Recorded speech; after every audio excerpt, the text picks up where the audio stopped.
ज्योति सिंह हमारे साथ हैं, काराकाट विधानसभा क्षेत्र से निर्दलीय चुनाव लड़ रही हैं। उनसे ही सवाल जवाब करते हैं। ज्योति जी, पहले तो बहुत बहुत स्वागत है आपका। बहुत बहुत धन्यवाद। इतनी ज़्यादा व्यस्तता है आपकी, लगातार इंटरव्यूज़ की मांग और लगातार ज्योति सिंह कुछ कह रहे हैं, इसकी मांग चल रही है। मैं देख रहा हूँ, आपने तो मुझे भी काफ़ी समय के बाद दिया है। खैर कोई बात नहीं। मुझे एक चीज़ बताइए, पहला सवाल यही है कि आपने काराकाट विधानसभा क्षेत्र को ही क्यों चुना चुनाव लड़ने के लिए? देखिए, लोकसभा चुनाव के बाद कंटिन्यू मैं क्षेत्र में बनी रही और मैं 6 विधानसभा में घूमी, 6 विधानसभा में मैं जाती रही, क्योंकि लोकसभा चुनाव के टाइम मैं उस टाइम कैंपेन किया था, तो मैं पूरे विधानसभा में गई थी।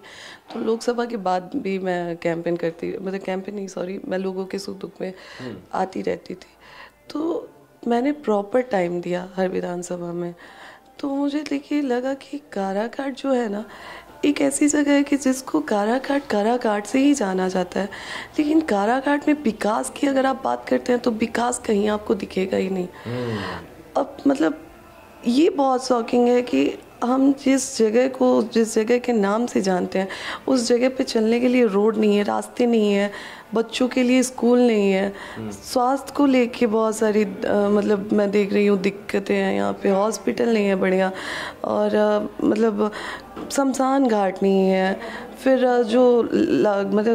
काराकाट गांव शहर का जो लास्ट गांव है, वो जो कनेक्ट करता है दूसरे गांव को, उसके लिए ब्रिज नहीं है, तो लोगों को बहुत घुमाव के आना पड़ता है।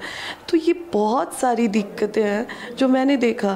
तो मुझे लगा कि ऑलरेडी टिहरी हो गया, नवीनगर हो गया, मैंने 3 विधानसभा का नाम लिया था कि 3 विधानसभा से मैं चुनाव लड़ूंगी, तो टिहरी और नवीनगर था उसमें। नवीनगर मैंने देखा, आप जाके देखेंगे, नवीनगर ऑलरेडी अच्छा है, काम हुआ है वहाँ पे। टिहरी में भी अच्छा खासा काम हुआ, लेकिन आप काराकाट में आते हो ना, तो आप कुछ आपको लगेगा कि काराकाट में कुछ हुआ ही नहीं है। 15 साल तक विधायक रहने के बावजूद काराकाट में कोई काम किया ही नहीं गया है। तो ये चुनाव लड़ने का आइडिया आया कहाँ से? क्या जब लोकसभा चुनाव में आप पवन सिंह के साथ प्रचार प्रसार में घूम रहे थे, तभी ये दिमाग में आया कि मुझे भी चुनाव लड़ना चाहिए? ऐसा कुछ नहीं था। इवन मैंने बहुत टाइम तक मेरे से मीडिया ने पूछा कि क्या आप चुनाव लड़ने वाली हैं। जब लोकसभा चुनाव के बाद मैं आई तो मेरा जवाब होता था नहीं नहीं नहीं।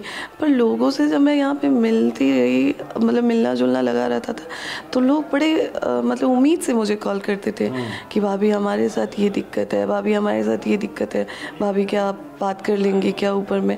तो जितना मैं कर सकती थी, जितना मेरे कॉन्टैक्ट्स थे, मैं करती थी उससे लोगों की मदद। तो धीरे धीरे लोग बोले कि भाभी एक बार आप ट्राई क्यों नहीं करती हो, बेटा एक बार ट्राई क्यों नहीं करती हो। उधर पार्टी से भी कैंपेन करने के बाद, लोकसभा कैंपेन करने के बाद पार्टी से भी ऑफर आने लगा। किस पार्टी से ऑफर आया, जरा ये बताइए। नाम नहीं डिस्क्लोज करूंगी, लेकिन जनसुराज के दफ्तर में तो आपको देखा गया, आप मिलने में गई थी। मैं देखिए कोई भी एक पार्टी का नाम नहीं लूंगी यहाँ पे, बट पार्टी से ऑफर आया था। इवन मुझे बरारा और आरा का भी ऑफर मिला था चुनाव लड़ने के लिए, पर मुझे लगा कि मुझे एक नई पहचान काराकाट से मिली है। और मैं जब लड़ना चुनाव राजनीति मैदान में उतर रही हूँ, तो मैं सेवा के लिए उतर रही हूँ, नेता बनने के लिए तो उतर नहीं रही हूँ। तो आरा बरारा क्यों? मैं तो शुरू से अपने लोगों से, अपने जनता से, और जब जनता परिवार, अपने काराकाट परिवार के बारे में सोच के उतर रही हूँ, तो फिर मुझे काराकाट में ही रहना है। मैंने जहाँ से मेरी बात हुई, मैंने बोला नहीं, मैं अपना विधानसभा नहीं छोड़ूंगी। मुझे एक बात बताइए कि जब आपने खुद कहा कि आपको ऑफर मिला पार्टी से चुनाव लड़ने का, तो आपने ऑफर एक्सेप्ट क्यों नहीं किया? आप फिर निर्दलीय क्यों चुनाव लड़ रही हैं? मैंने बोला ना, आरा और परारा के लिए मिला था, और मैं काराकाट नहीं छोड़ सकती थी, क्योंकि मेरी जो पहचान बनी, एक पॉलिटिकल पहचान, वो मुझे काराकाट से मिली है। तो मैं काराकाट के परिवार को क्यों छोड़ दूंगी? और मैं बोल ही रही हूँ कि मुझे नेता नहीं बनना था, मुझे यहाँ पे बेटी बनना है। लोग मुझे अपनी बहन, बेटी और बहू और समझ के मुझसे बात करते थे, तो फिर मैं अपने काराकाट के परिवार को नहीं छोड़ सकती थी। मैंने यही बोला कि मुझे अगर लड़ना होगा तो मैं काराकाट की ही 6 विधानसभा में से कहीं एक जगह से लड़ूंगी। आप जनसुराज के दफ्तर गई थी, शेखपुरा हाउस, जहां से प्रशांत किशोर का जो दफ्तर है वो ऑपरेट होता है, वो चलता है। क्या बात हुई प्रशांत किशोर से? वहां आप चुनाव लड़ना चाहती थी, ये तो तय था पहले से कि आप चुनाव लड़ना चाहती थी, तो जनसुराज से टिकट फाइनल क्यों नहीं हुआ? देखिए, जनसुराज ऑलरेडी काराकाट को लेके कमिट कर चुके थे कहीं, तो जनसुराज से टिकट को लेके हमारी बात हुई ही नहीं थी। ऑलरेडी मेरे नॉलेज में था कि काराकाट वो कहीं कमिट कर चुके हैं, तो फिर मैं टिकट की हमारी टिकट को लेके बातचीत नहीं हुई थी कोई भी। जैसा कि आपने देखा था, प्रशांत भैया ने भी ये चीज़ें क्लियर की थी और मैंने भी क्लियर की थी। उस टाइम सिचुएशन ये था, कुछ चीज़ें थी जो अभी डिस्कस करेंगे तो बहुत लंबा हो जाएगा। बहुत लंबा हो जाएगा, ठीक है। मैं जल्दी में, आपके पास समय भी कम है, आप बहुत व्यस्त हैं, मुझे ये बताइए कि आपने अपने जो चुनावी हलफनामा दिया है उसमें पवन सिंह का नाम नहीं है और आप अपने पोस्टर पर पवन सिंह का नाम लिख करके घूम रही हैं। देखिए, उसमें नाम इसलिए नहीं है क्योंकि उसमें पवन जी का मुझे इनकम शो करना पड़ता, जो कि मेरे नॉलेज में नहीं था।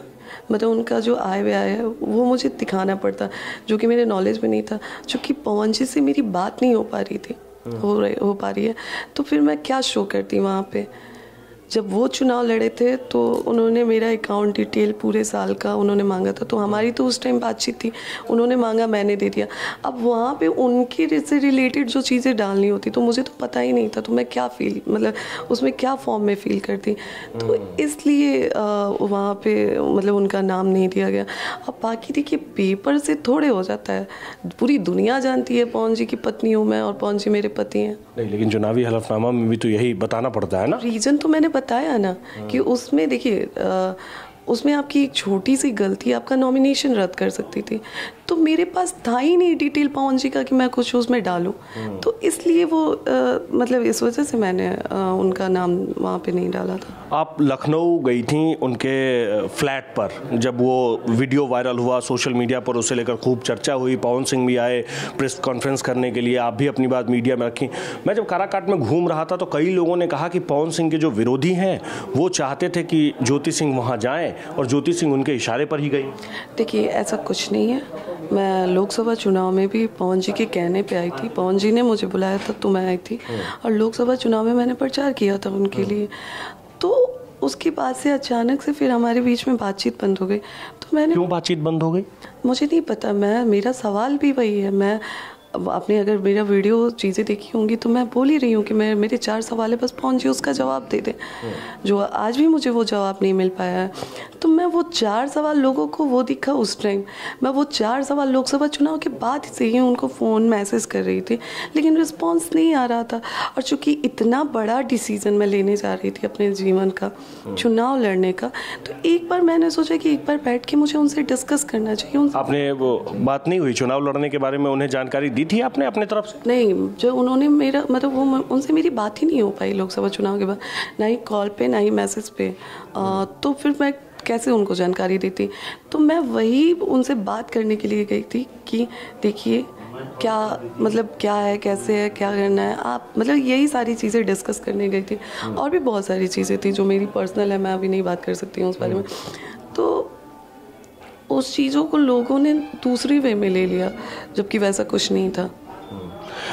अभी जब आप चुनाव प्रचार के लिए निकल रही हैं, यहाँ काराकाट में विधानसभा क्षेत्र में घूम रही हैं, तो चुनाव लड़ने के लिए आप लोगों से पैसे भी मांग रही हैं, QR कोड के साथ कुछ फोटो, सोशल मीडिया पर तरह तरह की चर्चाएं चल रही हैं, लोग कह रहे हैं कि ज्योति सिंह चुनाव लड़ने के लिए पैसे भी मांग रही हैं, ये सच बात है? जी देखिए, बात मांगने की कर रहे हैं तो मैं ये बता रही हूँ कि मैंने तो सोशल मीडिया पे डाला है। यहाँ पे लोग पता नहीं कहाँ से आके कभी 500, कभी 200, कभी 5000 ऐसे लिफाफे में कर के मुझे, बेटी हम तुम्हारे लिए सहयोग करना चाहते हैं, बेटी हम तुम्हारे लिए मदद करना चाहते हैं। और देखिए, जो चीज़ है वो किसी से छुपा तो है नहीं। अब तक कितना फंड जुटा लिया होगा आपने? देखिए, फंड जुटाने की बात ही नहीं है, जिस खर्च भी, चुनाव तो देख ही रहे हैं आप कह लीजिए कि कुंभ का खर्च तो बहुत होता है, तो फिर उस हिसाब से कितना अब तक आपके पास, कितने लोगों ने सहयोग किया? आपको लग रहा है कि मैं बैठ के डिटेल करने का समय है मेरे पास? मैं सुबह 6 बजे उठती हूँ और लगभग 8 बजे तक मैं क्षेत्र में निकल जाती हूँ, और आप तो कल पूरे टाइम मेरे साथ भी रहे हैं, और मुझे आने में 12-1 बज जाता है, और उसके बाद आने के बाद होश कहाँ रहता है। तो ये सारी चीज़ें अभी क्षेत्र में जब आप घूम रही हैं तो लोग आपसे क्या कह रहे हैं? लोगों के पास आप जा रही हैं, महिलाओं से मिल रही हैं, अब बच्चों से भी मिल रही हैं, लोग क्या कह रहे हैं आपको? देखिए, लोग और गार्जियन और महिलाएं, आज मैं जो मैदान में उतरी हूँ, राजनीतिक मैदान में, तो कहीं ना कहीं महिलाओं का इसमें बहुत बड़ा हाथ है। अब महिलाएं मुझे लेके कैसे कनेक्ट कर रही हैं खुद को, मुझे नहीं पता है। मैं बोल रही हूँ कि ये मेरी जो कहानी है या फिर मेरा जो संघर्ष है, वो सिर्फ एक ज्योति सिंह मेरा संघर्ष नहीं है, वो तमाम महिलाओं का है। आज मैं क्षेत्र में जाती हूँ तो महिलाओं के मुँह से पहला शब्द निकलता है कि दीदी आप हारती हैं तो आप थोड़े हारेंगी, हम सारी महिलाओं की हार होगी। तो ये चीज़ सुनने को मिलता है मुझे कि दीदी आप जीतेंगी, दीदी हमें आपसे बहुत उम्मीद है। तो महिलाओं ने उम्मीद लगा के रखी है, क्योंकि इतने संघर्ष के बाद एक सशक्त होकर मैं मैदान में उतरी हूँ और अपनी लड़ाई लड़ रही हूँ। तो बहुत कुछ मुझे लगता है कि एक भी महिला या बच्ची मुझे देख के कुछ सीखती है ना, तो मेरे लिए सौभाग्य की बात। आपके जो चुनावी पोस्टर मैं देख रहा हूँ, उस पोस्टर पर पवन सिंह का नाम लिखा हुआ है, जिसका जिक्र मैंने पहले भी किया। आपको अभी भी पवन सिंह से उम्मीद है? देखिए, अब तो समय ही नहीं रहा, तो उम्मीद की बात तो अब क्या ही बोलूँ मैं, और जब उनसे मेरी बात ही नहीं होती है तो इस पर मैं चर्चा क्या कर सकती हूँ। बिल्कुल उम्मीद बिल्कुल नहीं बची है? 2 दिन बचे हैं, 2 दिन में क्या उम्मीद रखूँ मैं उनसे? 2 दिन क्या, सिर्फ 1 दिन बचे हैं। चुनाव के बाद अपने निजी जीवन में मैं देखिए बिल्कुल कोशिश पहले भी करते आई हूँ, आगे भी करते रहूँगी। जब तक हमारा कुछ फैसला नहीं आ जाता है तब तक मैं पूरी कोशिश खुद से करती रहूँगी। ठीक है ज्योति जी, बहुत बहुत धन्यवाद।